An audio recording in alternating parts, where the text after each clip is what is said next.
चलिए देखिए, तो लास्ट डे जो है वो हम लोगों ने जो मौलिक अधिकार को लेकर बात किया था उसमें पहले हम लोगों ने चर्चा किया था आर्टिकल 14 पर, और आर्टिकल 14 में आपने दो टर्म का प्रयोग सुना था। एक आपने देखा था यहाँ पर था विधि के समक्ष समानता, और दूसरा आपने सुना था विधियों के समान संरक्षण। इन दोनों से क्या नहीं किया जा सकता, वंचित नहीं किया जा सकता, वंचित नहीं किया जा सकता, यही बात हुआ था। और इसमें देखा था कि जब हम लोग बात कर रहे थे कि विधि के समक्ष समानता, तो इसका मतलब क्या था, इसका मतलब था सकारात्मक विभेद से, सकारात्मक विभेद, जिसका अर्थ क्या है, निर्बल को सबल बनाना, ठीक है, कमजोर को मजबूत करना। और विधियों के समान संरक्षण का अर्थ क्या था कि समान परिस्थितियों में समान व्यवहार। ठीक, एक उदाहरण के तौर पे आपने देखा था कि मतलब अगर दो हम लोग बीपीएल कार्ड होल्डर की बात कर रहे हैं तो उनमें विभेद नहीं किया जा सकता, समान परिस्थिति है तो उनके लिए समान अधिकार प्राप्त होंगे। ठीक है, उसके बाद फिर हम लोगों ने बात किया था आर्टिकल 15 पर। तो 14 क्या था, 14 जो समानता का अधिकार आप पढ़ने जा रहे हैं 14 to 18, उसमें मूल दर्शन वहीं पर थे। और जब हम लोग बात करते हैं कहां पर 15 की, तो 15 क्लॉज 1, 15 क्लॉज 2, क्लॉज 3 और क्लॉज 4, ये बात थी। और यहां पर क्या कहा जा रहा था, 15 क्लॉज 1 में क्या कहा जा रहा था, के आधार पर किसी के साथ भी विभेद नहीं किया जा सकता है। ठीक है, यानी धर्म, जाति, मूल, वंश, जन्मस्थल, लिंग आदि के आधार पर विभेद निषेध नहीं किया जा सकता। और वही चीज यहां पर क्या किया, यहां पर आकर के उसी चीज को एक उदाहरण के रूप में बता दिया कि इन सभी के आधार पर सार्वजनिक स्थल, सार्वजनिक स्थल, भोजनालय, तालाब, कुआं, सड़क, इसके अलावा आपने देखा था उद्यान आदि स्थानों पर किसी से भी विभेद नहीं किया जा सकता। ठीक है, और जब हम लोग 15 क्लॉज 3 की बात कर रहे थे तो यहां पर था कि आर्टिकल 14 क्लॉज, या ऐसे कह लेते हैं कि नागरिकों के साथ किसी भी प्रकार का विभेद नहीं किया जा सकता, आर्टिकल 15 क्लॉज 1 और 15 क्लॉज 2 के अनुसार।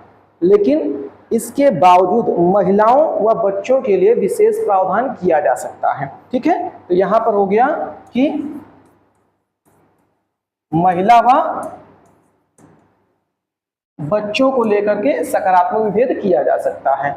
और प्लस फिर यहां पर क्या कह रहा था, यहां पे कह रहा था सामाजिक, सामाजिक व शैक्षणिक रूप से पिछड़े वर्ग के लिए विशेष प्रावधान किया जा सकता है। ठीक, इसका मतलब अगर हम लोग देखें तो आप जो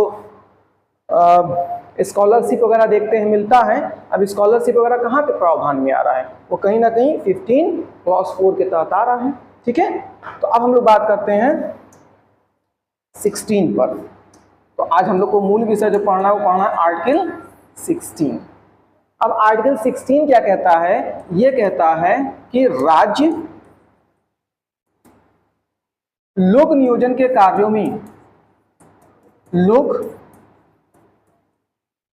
नियोजन, राज्य लोक नियोजन, लोक नियोजन का तात्पर्य क्या है, सरकारी नौकरी के लिए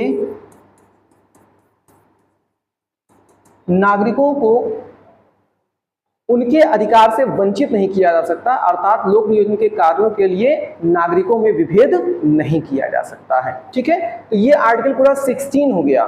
लेकिन हम लोग जब एक एक करके देखेंगे, ये तो पूरे 16 का एक मूल विषय हो गया। अब जब हम लोग इसमें देखेंगे तो आपको क्या पढ़ना है, आर्टिकल 16 क्लॉज 1 पढ़ना है, 16 क्लॉज 2 देखना है, 16 3 देखना है, 16 4 देखना है और 16 5 देखना है। ठीक है, इतने विशेष में देखना है। ध्यान रखिएगा मूल संविधान में क्या था, मूल संविधान में 16 1 2 3 4 5, ठीक है। लेकिन उसके बाद क्या किया गया, यहां पर 16 4A और 16 4B, एक ये और 16 क्लॉज 6 ये ला करके बाद में जोड़ दिया गया है। तो पहले हम लोग मूल संविधान के प्रावधान को देखते हैं और बाद में जो चीजें जोड़ी गई हैं उसको आगे हम लोग एक एक करके देखेंगे जैसे जरूरत पड़ेगी। ठीक है, तो अब हम लोग बात करते हैं सबसे पहले 16 क्लॉज 1 में। 16 क्लॉज 1 क्या कहता है, कहता है राज्य के अधीन किसी पद पर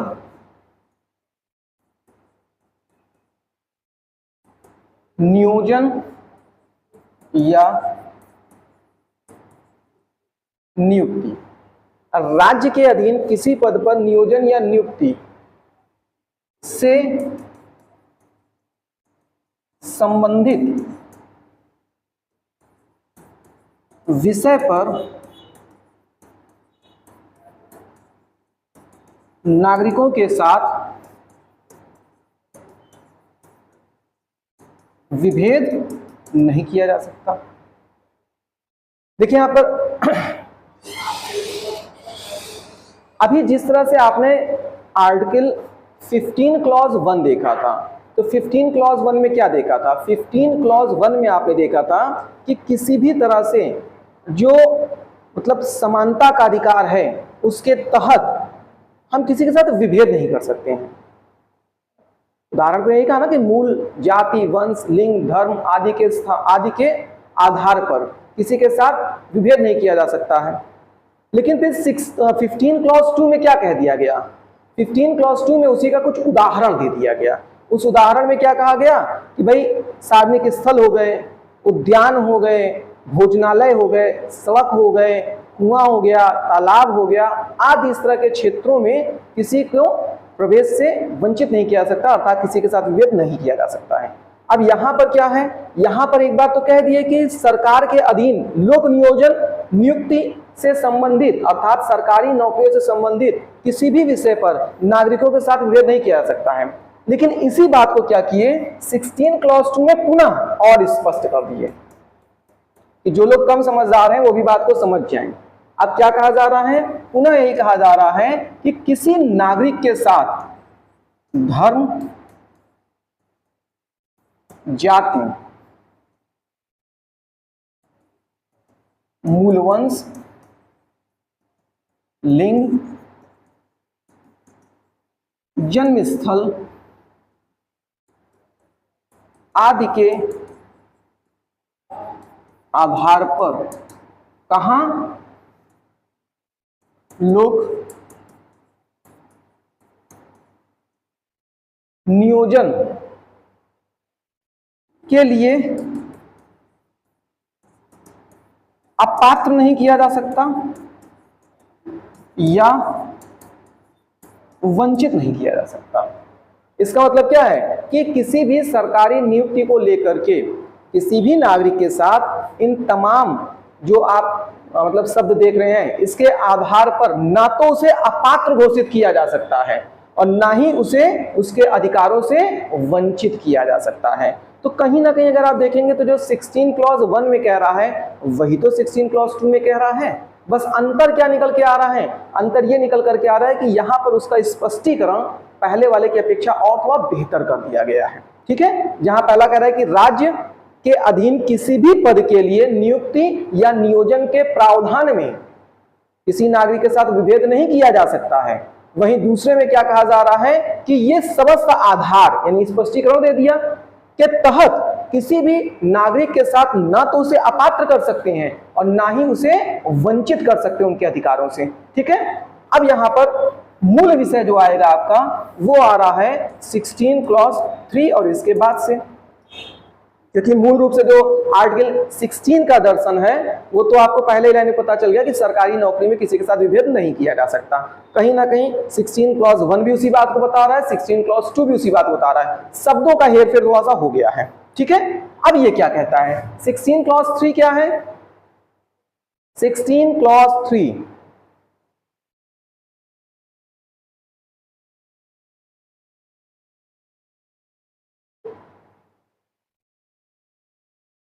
निवास, पहले हम सरल शब्दों में बता दें। ठीक है, सरल शब्दों में पहले एक बार जल्दी से आर्टिकल याद कर लीजिएगा, उसके बाद कठिन शब्द, चूंकि हम लोग का काम होता है पढ़ाना, अब पढ़ाने के समय सुस्पष्ट शब्दों में क्या लिखा गया है या क्या स्पष्ट रूप से बताया जा रहा है उसकी व्याख्या करना पड़ता है। व्याख्या करने के साथ साथ क्या होता है उसके कई अलग आयाम निकलते हैं जहां से क्वेश्चन घुमा फिरा के पूछा जा सकता है, तो आपको सब कुछ समझाना पड़ता है। अगर आप उतनी जटिलता में नहीं भी जाना चाहते तो कम से कम एक सरल शब्दों में ये पता होना चाहिए कि हाँ यहाँ पर इस चीज को इंगित कर रहा है। जैसे जब मैंने शुरू में आपसे पूछा कि 14 में क्या है, 15 में क्या है, आप लोगों को पूरी भाषा नहीं आती, बट आप लोगों ने इशारा कर दिया कि सर इसमें ये है, इसमें ये है, इसमें ये है, आप लोगों का काफी हद तक प्री के लिए काम चल जाएगा उससे ना। अब मेंस में थोड़ा हम लोग को और हो सकता है उसमें मेहनत करनी पड़े, तब तक एक्सपीरियंस भी हो जाएगा, अनुभव भी हो जाएगा। आइए, तो यहाँ पर क्या कह रहा है, यहाँ पे कह रहा है निवास के आधार पर संसद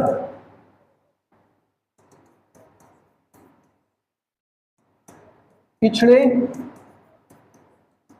क्षेत्र के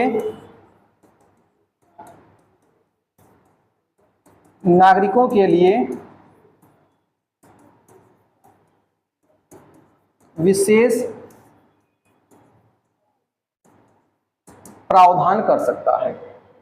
और ध्यान रखिएगा विशेष प्रावधान का तात्पर्य क्या है, कहीं ना कहीं विशेष प्रावधान का तात्पर्य ही तो आपके सकारात्मक विभेद से है, कि जब विशेष प्रावधान करेंगे तो इसका मतलब जो समानता का सिद्धांत है उसका उल्लंघन हो रहा है कि नहीं हो रहा है।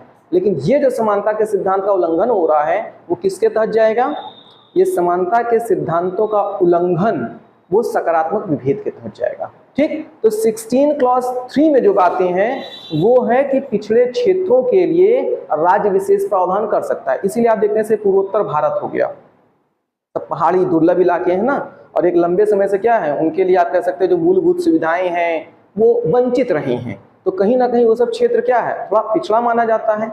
भौगोलिक स्थिति भी यहाँ कठोर है, और जो आप कह सकते हैं एक लंबे समय से ब्रिटिशर्स काल से अगर हम बात करें तो भी आप देखेंगे कि वो क्या है विकास की मूल धारा में पिछड़े रह गए। आजादी के बाद भी उन पर विशेष ध्यान नहीं दिया गया, तो कहीं ना कहीं उन क्षेत्रों के लिए विशेष ध्यान देने की आवश्यकता है कि नहीं है, तो ये क्षेत्र के आधार पर हो गया। ठीक है, अब अगर हम लोग बात करें तो आर्टिकल 16 क्लॉज 4 क्या कहता है, मूल विषय नौकरी के आरक्षण को लेकर कहां से आता है, वो 16 क्लॉज 4 से आता है। और ये क्या कहता है, ये कहता है कि राज्य पिछड़े वर्ग के लिए, पिछड़े वर्ग के लिए क्या कर सकता है, विशेष प्रावधान कर सकता है। ठीक है, अब यहीं से आरक्षण का मुद्दा जन्म लेना प्रारंभ होगा। ये पिछड़ा वर्ग कौन है, तब उसके लिए राष्ट्रीय पिछड़ा वर्ग आयोग प्रथम देखेंगे, राष्ट्रीय पिछड़ा वर्ग आयोग द्वितीय देखेंगे, क्योंकि पिछड़ा वर्ग हम किसे माने, उसका आधार कैसे निर्धारित होगा और उसकी स्थिति कैसे होगी, तो कहीं ना कहीं उस पर भी हम आगे चर्चा करेंगे। ठीक है, अब देखिए इसको शक्ति कहां से मिलेगी, इसको शक्ति मिलेगी आर्टिकल 340 के तहत। यहाँ पर आर्टिकल 340 के तहत ये कहा जा रहा है कि राज्य जो है वो एक संवैधानिक विधि द्वारा क्या कर सकता है, पिछड़ा वर्ग कौन है उसके निर्धारण के लिए एक आयोग का गठन कर सकता है। और उसी के तहत फिर क्या हो रहा था, उसी के तहत फिर आप देखे थे प्रथम जो राष्ट्रीय पिछड़ा वर्ग आयोग का गठन हुआ था वो बना था। ठीक है, तो अभी हम उस पर चर्चा करेंगे। अब यहां पे देखिए तो 16 क्लॉज 5 क्या कहता है, 16 क्लॉज 5 ये कहता है कि यदि कोई संस्था या हम ऐसे कहें, यदि कोई धार्मिक संस्था राज्य के अधीन है, जैसे मान लेते हैं कि कोई मंदिर हो गया, कोई मस्जिद हो गया, और ऐसी चीजें क्या है, उस पर जो अंतरिम नियंत्रण वो सरकार का है, ठीक है। तो ऐसी स्थिति में यहां पर जो पद होगा, उस पद पर उसी धर्म से संबंधित व्यक्ति की नियुक्ति या नियोजन किया जाएगा, ठीक है। क्योंकि आप समझ सकते हैं जब कोई धार्मिक संस्था होगी तो इसका मतलब क्या है, अब मंदिर हो तो वहां पुजारी जी लोग ही उसको बेहतर तरह समझ सकते हैं, मस्जिद हो तो मौलवी जी लोग ही समझ सकते हैं। अगर मंदिर में जो है मौलवी जी लोग को बैठा दिया जाएगा और मस्जिद में जो है वो मतलब पुजारी जी लोग को बैठा दिया जाएगा, तो आप समझ सकते हैं कि ये तो बहुत समस्या हो जाएगी ना। तो धार्मिक संरक्षण के भी आधार पर और सामाजिक आप कह सकते हैं एक जो सौहार्द है उसके आधार पर भी हो जाएगा, ठीक है। तो ऐसे में क्या है, ये व्यवस्था तो चलिए ठीक है। तो अब 16 क्लॉज 3, 16 क्लॉज 4, 16 क्लॉज 5 ये क्या कह रहा है, ये विशेषाधिकार की बात कह रहा है। ध्यान रखिएगा कौन कौन सा, 3, 4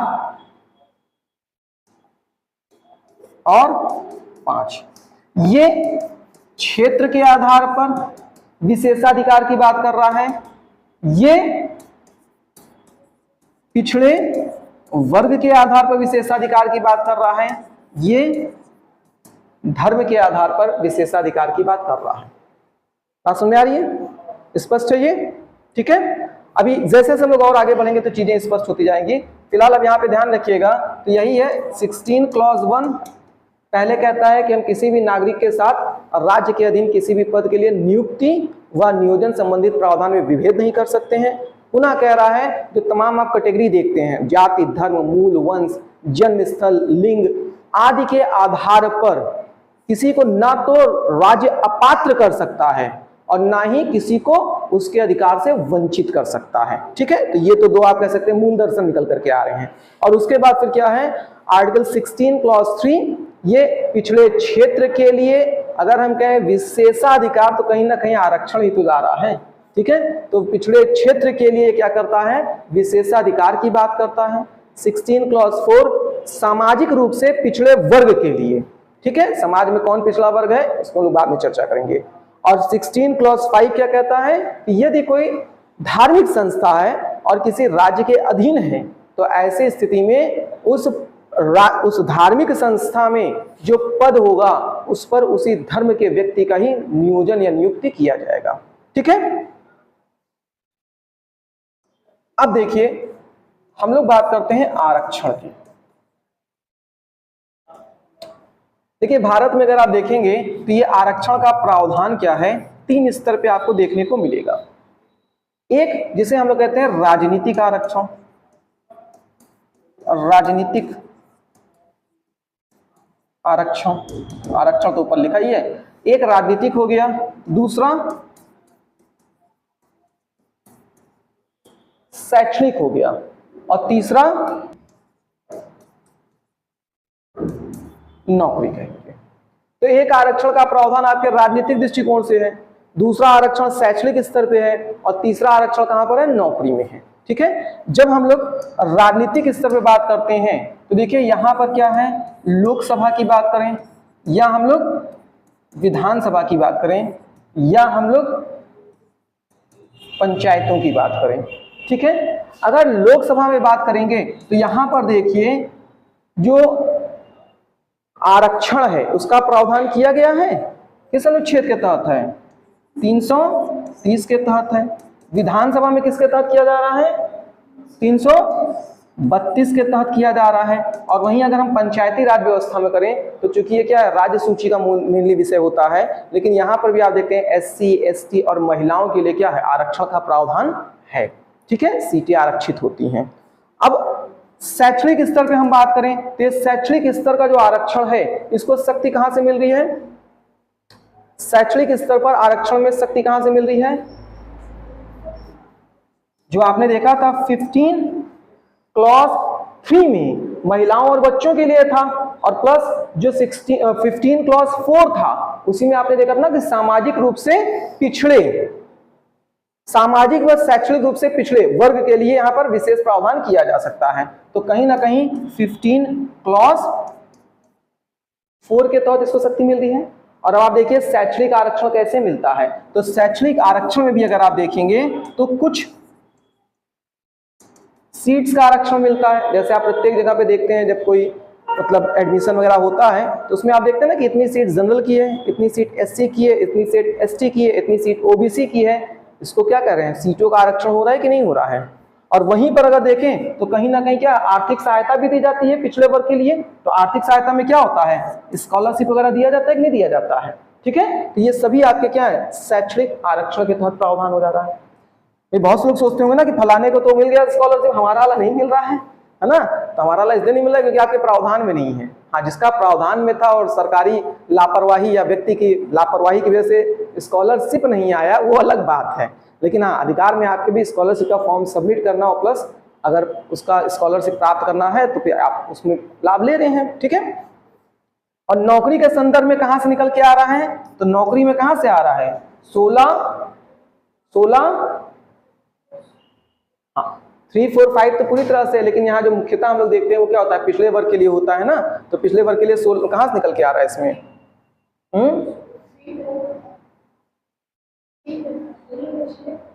नहीं जैसे हाँ 4 में है ना, 16 4 में है।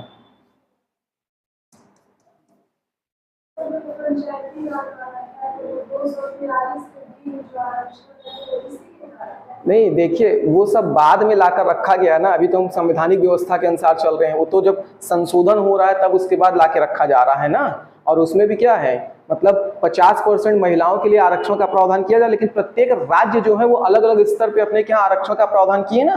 तो आरक्षण का कुछ अधिकार वहां पर जब संविधान संशोधन और पंचायती राज व्यवस्था में वहां से मिल रहा है। लेकिन उसके बाद चूंकि हमेशा महिलाओं के लिए आपने फिक्स कर लिया। लेकिन SC ST के आरक्षण का आधार क्या है, SC ST के तो आरक्षण का आधार जनसंख्या है ना। तो प्रत्येक राज्य की जनसंख्या जैसी होगी उसके आधार पर वहां आरक्षण की व्यवस्था की जाएगी ना।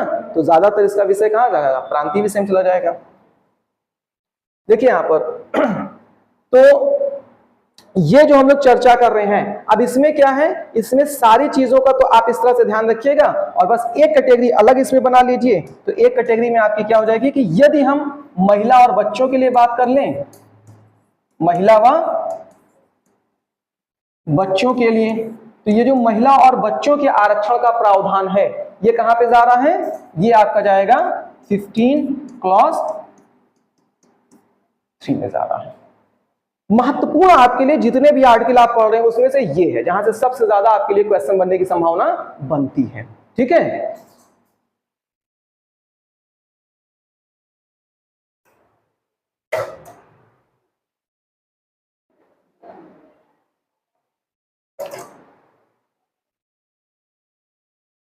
आइए अब देखिए, चूंकि आपने देखा कि 16 क्लॉज मुख्य रूप से जो आप पिछड़े वर्ग के आरक्षण की बात कर रहे हैं वो कहां से निकल करके आ रहा है, वो 16 क्लॉज 4 से निकल करके आ रहा है। देखिए ऐसा क्यों, क्योंकि SC और ST के लिए जो आरक्षण का प्रावधान है वो बिल्कुल प्रारंभ से है, एकदम शुरुआत से है। हम लोग उस पर भी चर्चा करेंगे कैसे उसको लाकर शुरू कर दिया गया था। लेकिन जो OBC आरक्षण का विषय है उस पर क्या है, एक लंबा संघर्ष हुआ है, आप कह सकते हो उसके लिए एक लंबी प्रक्रिया गुजरी है। ठीक है, तो सबसे पहला सवाल ये था कि यहां पर ये तो नहीं कहा जा रहा है ना कि आप SC के लिए करिए कि ST के लिए करिए कि OBC के लिए करिए। ये तो कह रहा है कि सामाजिक रूप से पिछड़े वर्ग के लिए करिए, पिछड़े वर्ग के लिए।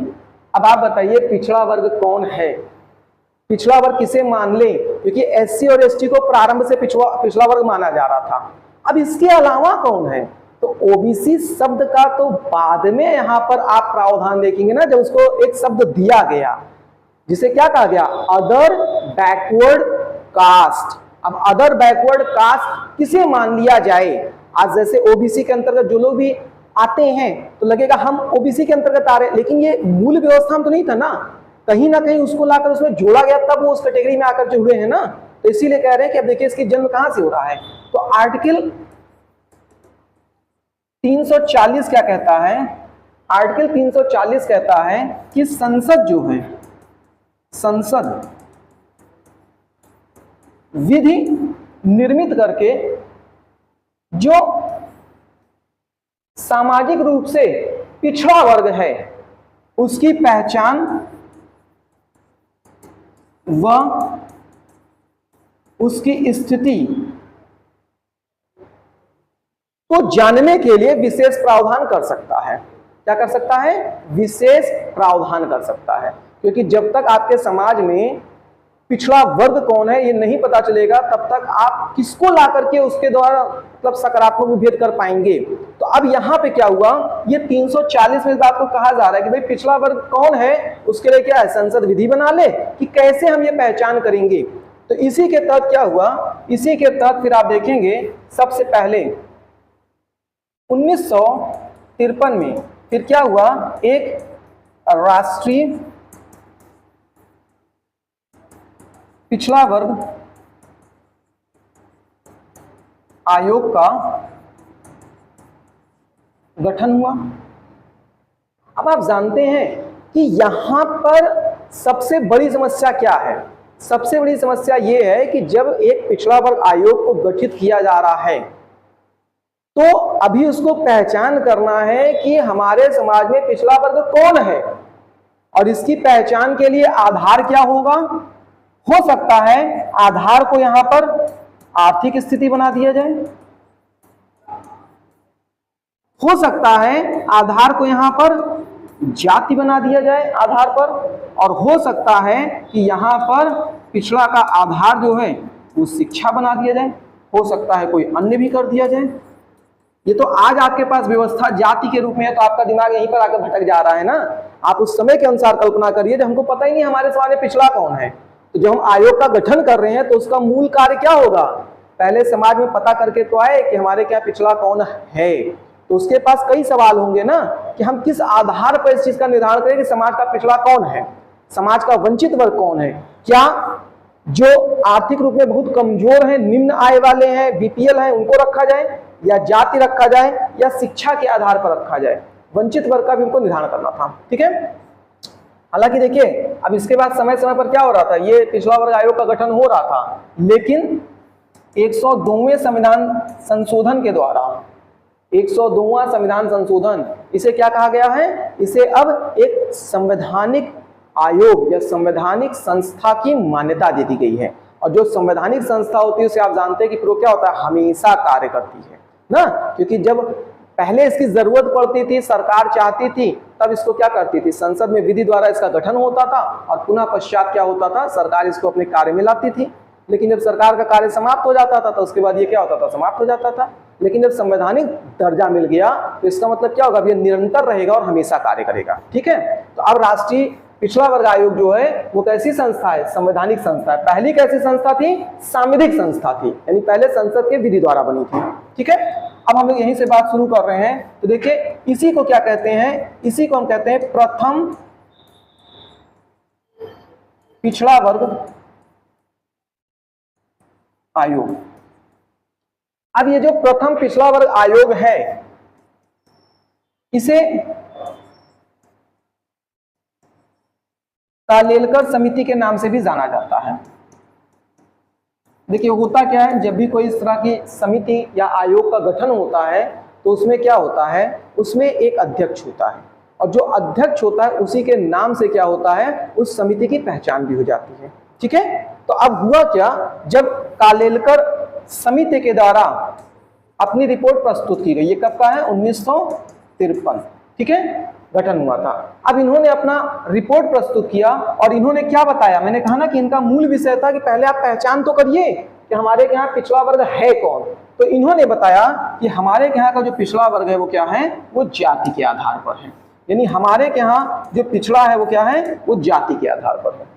कारण क्या बताया इन्होंने बताया कि भारत में एक लंबे समय से वर्ण व्यवस्था रहा है और उच्च वर्ण के द्वारा क्या है, निम्न वर्ण का शोषण हुआ है और इस शोषण की प्रक्रिया में जो वास्तव में जाति में शोषित हुआ है वही आर्थिक और शैक्षणिक स्तर पर भी उसका शोषण हुआ है।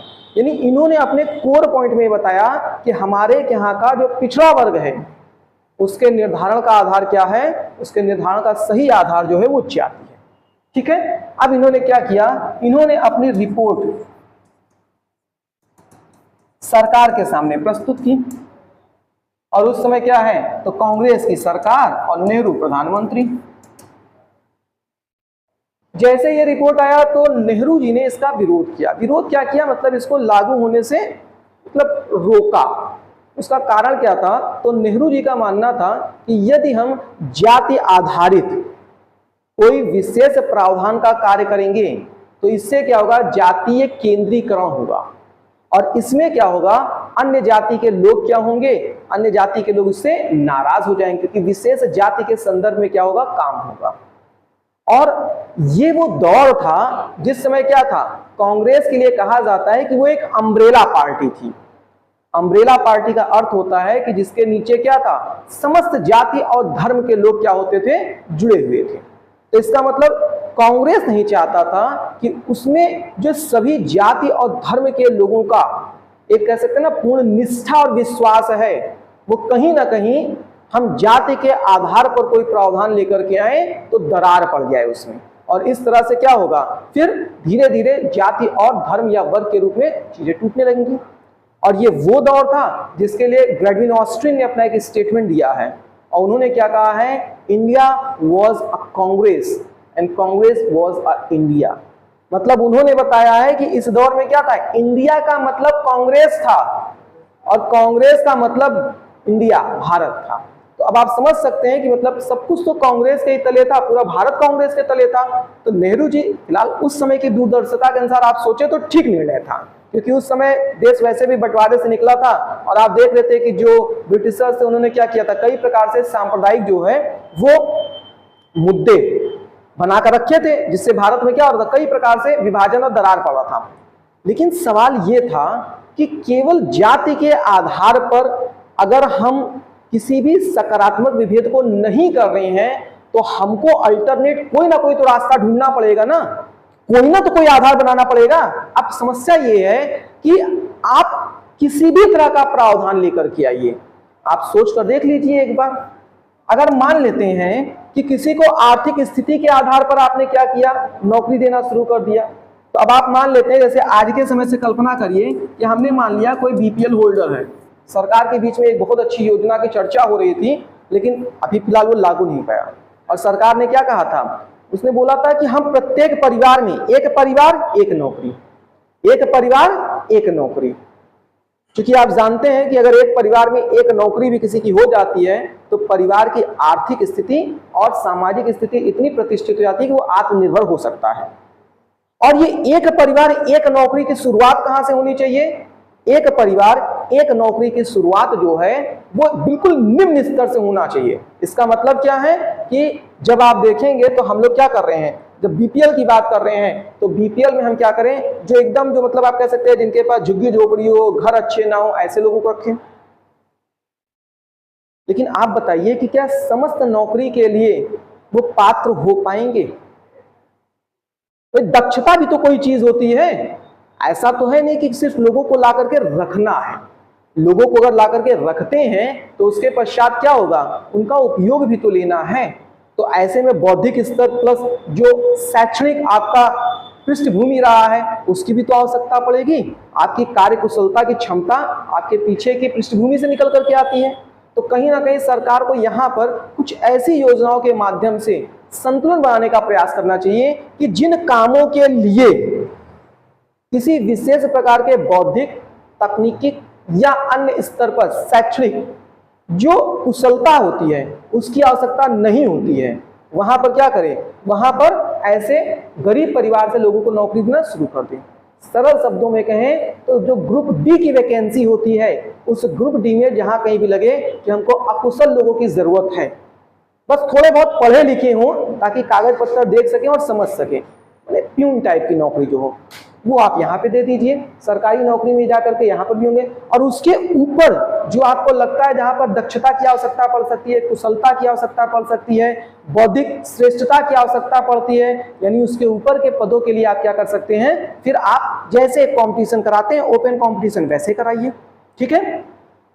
उससे क्या होगा कि एक तरफ जो योग्य लोग हैं वो कम से कम जो सबसे वंचित वर्ग है उसका जो अधिकार क्षेत्र है उसमें हस्तक्षेप तो नहीं करेंगे। बात समझ आ रहा है? जैसे आपने देखा सुना होगा सचिवालय में प्यून के लिए नौकरी निकली और पता चला वहां पर इंजीनियर, डॉक्टर और MBA, PhD किए हुए लोगों ने क्या किया, फॉर्म भर दिया और इतना ज्यादा फॉर्म हो गया तो वैकेंसी रद्द करनी पड़ गई, क्योंकि प्यून के लिए कितनी वैकेंसी होगी और पूरे भारत के सभी अपने स्तर पे जो महारथी लोग थे वो सभी ने क्या किया, फॉर्म फिलअप कर दिया।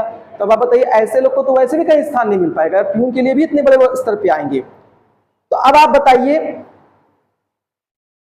वहां पर जो सरकार के माध्यम से इतने तरह से आप देख रहे हैं कि मतलब सब लोगों ने फॉर्म फिलअप कर दिया, तो सरकार को उस पर रोक लगाना चाहिए या नहीं लगाना चाहिए, बताइए? हैं? लगाना चाहिए नहीं लगाना चाहिए? अरे हाँ या ना मेरे भावी IAS ऑफिसरों, कुछ तो बताइए, आप लोग कैसे नीति का निर्माण करेंगे? हाँ या ना, या कोई अलग सुझाव? नहीं लगाना चाहिए, क्यों? क्योंकि हमारा नंबर कट जाएगा। भाई हम भी तो उसी चक्कर में लग सकते हैं कि हम ही को मिल जाए कम से कम। लॉजिक बताइए क्यों नहीं लगाना चाहिए?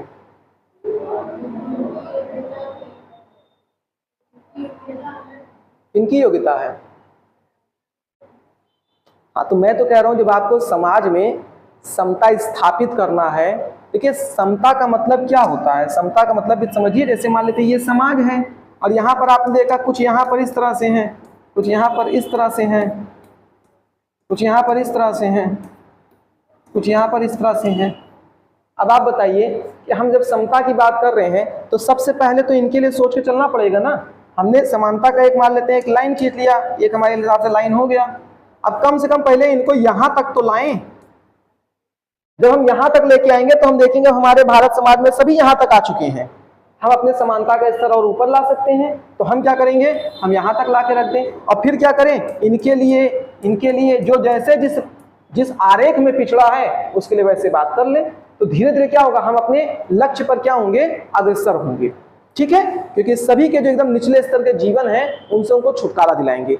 गरीबी, भुखमरी और इस तरह का जीवन का निम्नतम स्तर, उससे अच्छा तो पशु जी लेते हैं। तो ऐसे तो कम से कम उनको छुटकारा दिला पाएंगे। लेकिन समस्या क्या है, समस्या है आर्टिकल 16। तर्क में मैंने कहा ना, इसलिए बात करिए।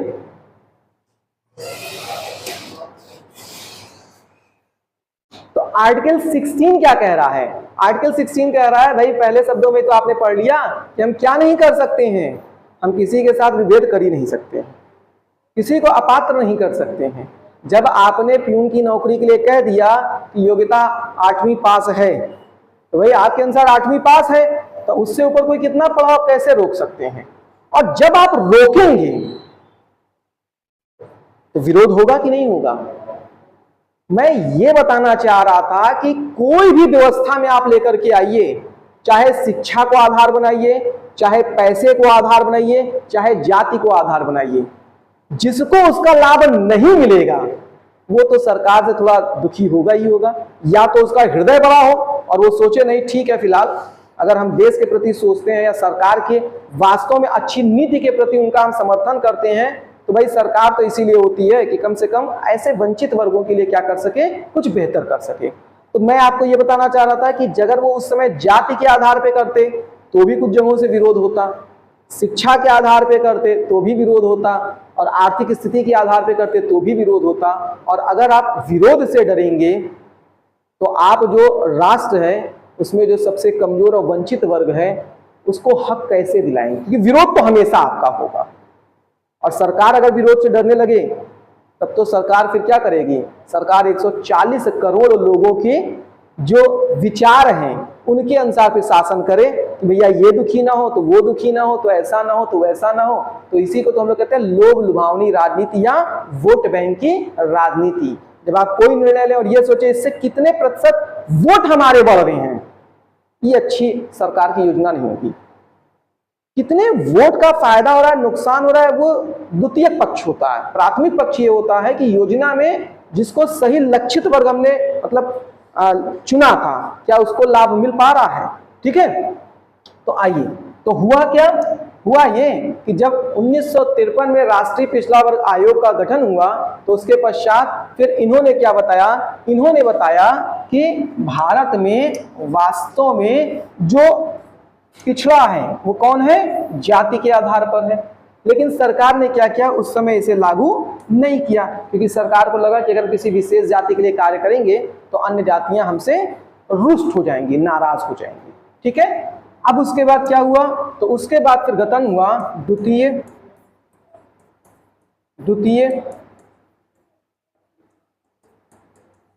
पिछड़ा वर्ग आयोग। ठीक है, ये जो द्वितीय पिछड़ा वर्ग आयोग था इसका गठन कब हो रहा है, हाँ इसका गठन हो रहा है 1979 में। ठीक है, 1979 में क्या हो रहा है, इसका गठन हो रहा है। और जब 1979 में इसका गठन हो रहा है तो उस समय बीपी मंडल जो थे वो कौन थे, इसके अध्यक्ष बने थे। ठीक है, और ये जो बीपी मंडल इसके अध्यक्ष बने थे, इन्हीं के नाम पर क्या है, इसको मंडल आयोग कहा जाता है, मंडल आयोग। अब देखिए वास्तव में ये जो द्वितीय पिछड़ा वर्ग आयोग का गठन हुआ तो इसके पीछे राजनीतिक पृष्ठभूमि क्या रही, क्योंकि एक बार तो राष्ट्रीय पिछड़ा वर्ग आयोग का गठन किया गया, उसने अपनी रिपोर्ट में कह दिया जाति के आधार पर भारत में पिछड़ा वर्ग है, और फिर निर्णय लिया गया कि जाति के आधार पर हम स्वीकारेंगे नहीं, और फिर कभी जरूरत नहीं पड़ी कि इस विषय पर सोचा जाए। तो किस आधार पर इसकी पुनः जरूरत पड़ी, तो हुआ क्या, 1978 इमरजेंसी के बाद पहली बार क्या हो रहा है, जब फिर लोकसभा का चुनाव हो रहा है तो उसमें जयप्रकाश नारायण के नेतृत्व में, आपने देखा ना इमरजेंसी से पूर्व जो था इन्हीं का आंदोलन प्रारंभ हो रहा था, और मुख्य रूप से क्या था, इमरजेंसी के दौर में भी ये आंदोलन सक्रिय रहा था, इसी वजह से क्या था, इमरजेंसी लगा दिया गया था और वो सबको पकड़ पकड़ जेल में डाला जा रहा था। लेकिन कभी तो इमरजेंसी की जो मतलब काला बादल था उसको छटना था, तो सरकार को उनके अंदर के लोगों ने क्या किया, उनको ये सूचना दी कि इस समय क्या है, इस समय सरकार का जो माहौल है वो जनता के प्रति बड़ा अच्छा है, क्योंकि वो लोग तो ऊपर से देखते थे ना, सबको दबा के रखे हैं, जो सरकार के खिलाफ बोल रहा है वो जेल में है और जो अच्छा बोल रहा है वो सामने है। और ऊपर के लोग जब मलाई खाने वाले होते हैं तो उनको क्या पता कि नीचे से दूध जल भी गया है, वो तो मलाई निकाल करके अपना काम देख ले रहे हैं ना। तो ऐसे में क्या था, उनको उनके कोर टीम ने राय दे दिया कि इस समय क्या है, कांग्रेस की छवि बड़ी अच्छी है, भूमिका बड़ी अच्छी है, अब हम चुनाव के लिए तैयार हैं। लेकिन जयप्रकाश नारायण जी के नेतृत्व में जो आंदोलन हुआ था वो आंदोलन इतना सक्रिय रहा कि उसने भारत के समस्त छोटे छोटे दलों को एकजुट कर दिया और प्लस जनता के बीच में जो कांग्रेस का उस समय का वास्तविक चेहरा था उसको उजागर कर दिया। और ऐसे में क्या हुआ, फिर 1978 में पहली बार क्या हो रहा है, एक गैर कांग्रेसी सरकार बनी, गैर कांग्रेसी सरकार। और ये जो गैर कांग्रेसी सरकार बनी है इसी के प्रधानमंत्री कौन बने थे, कौन बने थे, पार्टी कौन सी थी, जनता दल। और प्रधानमंत्री कौन बने थे, मोरारजी देसाई। और जब ये मोरारजी देसाई के नेतृत्व में नई सरकार बनी है तो इस नई सरकार ने क्या किया, पुनः एक पिछड़ा वर्ग आयोग का गठन किया, जिसे क्या कहा गया, द्वितीय पिछड़ा वर्ग आयोग, ठीक, या मंडल आयोग कहा गया। अब 12 दिसंबर 1980 मंडल आयोग ने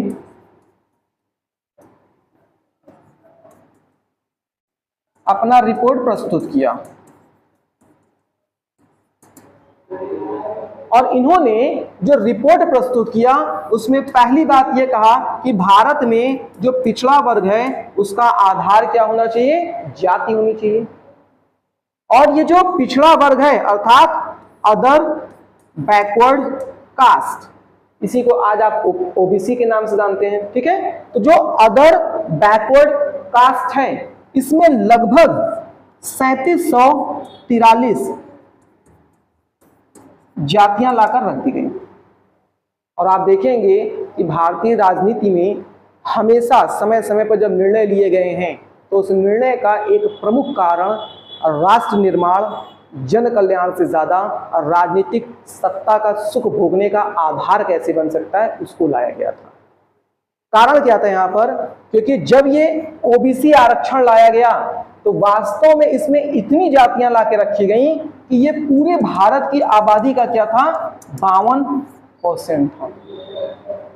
अब ये जो नई सरकार बनी इसके सामने कांग्रेस जैसी एक राष्ट्रीय सरकार थी जो आजादी के पहले से लेकर के आजादी के लंबे समय तक भारत में क्या था, अपना एक वर्चस्व बनाया था। तत्कालीन कारणों की वजह से किसी तरह क्या था, सरकार एक बार हार तो गई, लेकिन नई सरकार ये चाहती थी हम ऐसा कुछ प्रायोजन लेके आए जिससे जनता का एक बहुत बड़ा बड़ी जो संख्या है उसको अपने पक्ष में कर सके। और बहुत बड़ी संख्या का मतलब अगर 52% वोट आपके हिस्से में आ गए तो समझ सकते हैं चुनाव में हारने की संभावना ही नहीं बनती, क्योंकि 50% से ज्यादा आपको मिल जाएगा तो विरोधी तो कहीं टिकने वाला नहीं है फिर उसके बाद, है ना। वैसे तो वोट इतने बढ़ जाते हैं कि 50% भी कोई नहीं पाता है, लेकिन आप एक कल्पना करके देखिए कि हम 2 ही पार्टी मान लेते हैं, चलो एक हम हो गए एक तुम हो गए, 50 से ज्यादा मेरा हो गया, उसके बाद अब तुम्हारा हो गया, तो जीतेंगे तो हमेशा हम ही। तो 52% लक्षित जो किया गया वो इसी को ध्यान में रखते हुए किया गया, ठीक है। लेकिन हुआ क्या, हुआ ये कि जब ये 22 दिसंबर 1980 में सरकार बनी तो जयप्रकाश नारायण जी थे, अब उनका स्वास्थ्य गिरने लगा था, बाद में उनकी मृत्यु हो गई। पार्टी चूंकि छोटे छोटे क्या हुआ था, गठबंधन से बनी थी, इसलिए क्या हुआ, नेता लोग टूटने लगे और चूंकि ये सरकार जो थी तो फिर क्या हुआ, कुछ समय में गिरे, ठीक है। तो जब तक 12 दिसंबर 1990 तक ये रिपोर्ट आई तब तक क्या हो गया, सरकार गिर गई। और इसके पश्चात क्या हुआ, पुनः चुनाव हुआ और पुनः चुनाव में क्या हो गया, इंदिरा गांधी की सरकार बन गई। और इंदिरा गांधी सरकार ने क्या किया, पुनः ये जो मंडल आयोग की रिपोर्ट थी इसको उपेक्षित किया, अर्थात नजरअंदाज कर दिया, इसको लागू नहीं किया। फिर मामला अटक गया। अब उसके बाद क्या हुआ, 1984 से लेकर के 89 तक, 1984 से लेकर 89 तक क्या हुआ, राजीव गांधी की सरकार थी।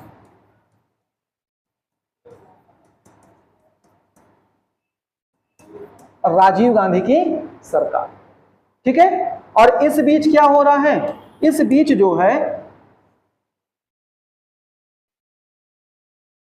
वो राजीव गांधी के एक उस समय के रक्षा मंत्री थे, क्या नाम था, वीपी सिंह।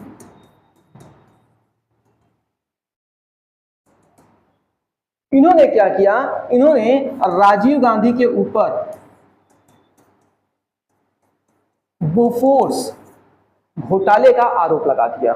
तो ये उन्हीं के सरकार में रक्षा मंत्री थे और उन्होंने ही क्या किया, ये बोफोर्स का आरोप लगा दिया। इस बीच क्या हुआ, सरकार पुनः गिर गई। अब जब सरकार गिर गई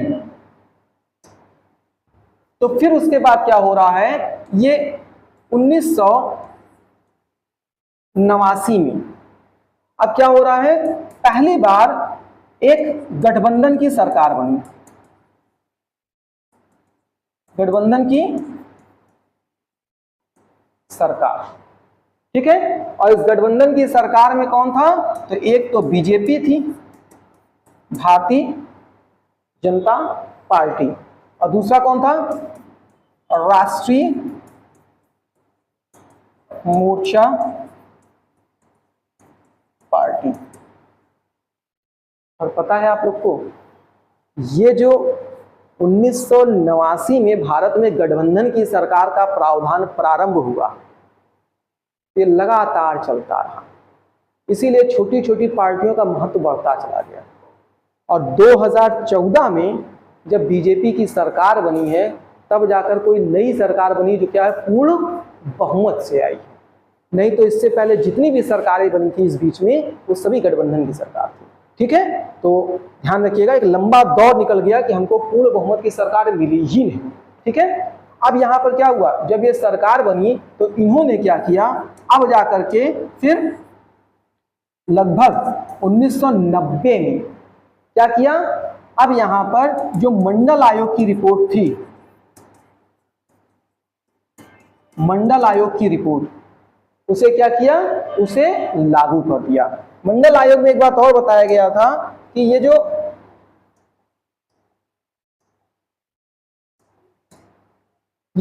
जाति ओबीसी और प्लस 3743 जातियां हैं, इसके साथ साथ इनके आरक्षण के लिए 27% आरक्षण की बात किया था। इसलिए मंडल आयोग ने क्या बताया कि पहले तो आधार जाति है, जाति में 3743 जातियां ऐसी हैं जो पिछड़ी जाती हैं, और इनको जो रिजर्वेशन मिलना चाहिए नौकरी में, वो कितना मिलना चाहिए, लगभग 27%। ठीक है, अब यहां पर क्या हुआ, ये ला करके फिर लागू कर दिया गया। ठीक है, अब इसके पश्चात फिर क्या हो रहा है, तो इसके पश्चात फिर आप देखेंगे कि जब इसको लागू कर दिया गया, तो लागू कर दिया गया तो प्रधानमंत्री कौन थे, प्रधानमंत्री थे उस समय वीपी सिंह। ठीक है, और अब आरक्षण का प्रावधान भारत में क्या रहा, आरक्षण का प्रावधान रहा कि जो एससी थे, एससी के आरक्षण का प्रावधान 15%, जो एसटी थे, एसटी के आरक्षण का प्रावधान 7.5%, जो ओबीसी थे, ओबीसी के आरक्षण का प्रावधान क्या रहा, ये रहा 27%। ठीक है, अब इसके पश्चात क्या हुआ, इसके पश्चात पुनः यह सरकार गिर गई, और जब सरकार गिरी तो उसी बीच क्या हुआ, राजीव गांधी जो है वो क्या कर रहे थे, चुनाव प्रचार कर रहे थे, और उसी चुनाव प्रचार के दौरान क्या हो गया, उनके साथ एक हादसा हो गया। जैसे ईरान के राष्ट्रपति के साथ हादसा हो गया, वैसे उनके साथ भी एक हादसा हो गया और उनकी जान चली गई। कहा जाता है कि वो जो श्रीलंका के लिक्टे संगठन वाले आतंकवादी लोग थे, उन्होंने क्या किया था, उन्होंने उनकी हत्या की थी। अब जब राजीव गांधी जी की यहाँ पर क्या हो गई, मृत्यु हो गई, तो पुनः एक बार क्या हुआ, कांग्रेस की लहर आ गई, और जब कांग्रेस की लहर आ गई तो फिर से एक बार कांग्रेस की सरकार बन गई। अब जब कांग्रेस की सरकार बन रही है तो कांग्रेस की सरकार में जो प्रधानमंत्री बने वो कौन बन रहे हैं, नरसिंह राव बने। अब ये जो नरसिंह राव प्रधानमंत्री बन रहे हैं, तो अब इन्होंने क्या किया, अब इन्होंने एक नया कॉन्सेप्ट ला दिया। क्या कॉन्सेप्ट लाया, तो दो चीजें किया इन्होंने एक तो ये किया कि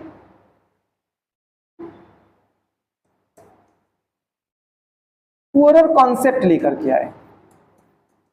अब ये पुअरर कॉन्सेप्ट क्या था, तो इन्होंने कहा कि जो ओबीसी हैं, अब देखिए इस ओबीसी को लेकर के, चूंकि इससे पहले की सरकार ने अब आरक्षण लागू कर दिया है, तब तो ये सरकार आते ही हटा भी नहीं सकती, क्योंकि जैसे हटाएगी तो सीधे हो जाएगा कि ये जो 52% की आबादी है वो क्या है, वो तो इनके विरोध में चली जाएगी कि आप वहां हित नहीं चाहते हैं, तो आगे फिर सरकार को अपने समर्थन मतलब प्राप्त करने में दिक्कत हो जाएगी ना। सरकार एक बार बन भी गई अगर आपकी, तो आगे भी तो सरकार बना के चलना है, 5 साल बाद फिर नुकसान होगा। तो इसलिए इन्होंने क्या किया, कुछ उसमें संशोधन कर दिया और एक पूरा कॉन्सेप्ट लेकर के आए। और पूरे कॉन्सेप्ट का तात्पर्य क्या लेकर के आए कि जो ओबीसी में भी, जो ओबीसी में ज्यादा पिछड़े हैं उनको आरक्षण मिलेगा। इसका मतलब जैसे अगर आप वर्तमान की भी बात कर लीजिए, मान लेते हैं हम कहते हैं कि ओबीसी को आरक्षण मिल रहा है, तो अब आप बताइए कि क्या ओबीसी में सभी लोग पिछड़े हुए हैं, सभी पिछड़े हैं? ऐसा तो नहीं है ना, बहुत संपन्न और सबल टाइप के लोग भी हैं, लेकिन चूंकि उस कैटेगरी में आकर रख दिया गया है, इसलिए क्या है वो आरक्षण के दायरे में आ रहे हैं।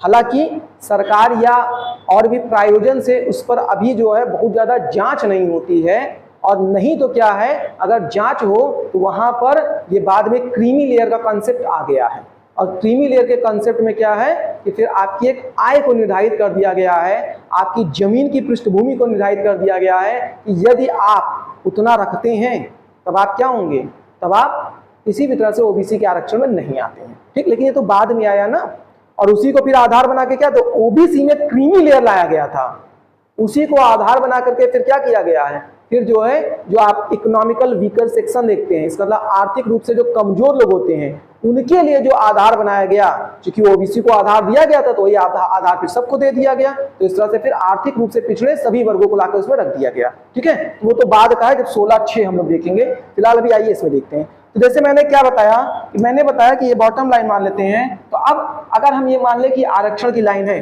तो बहुत से लोग ऐसे हैं इसमें ना जो क्या होंगे, जो इसके ऊपर हैं और जो इसके नीचे अपने में क्या हैं, वो भिन्न भिन्न स्तर पे क्या हैं, वो बटे हुए हैं।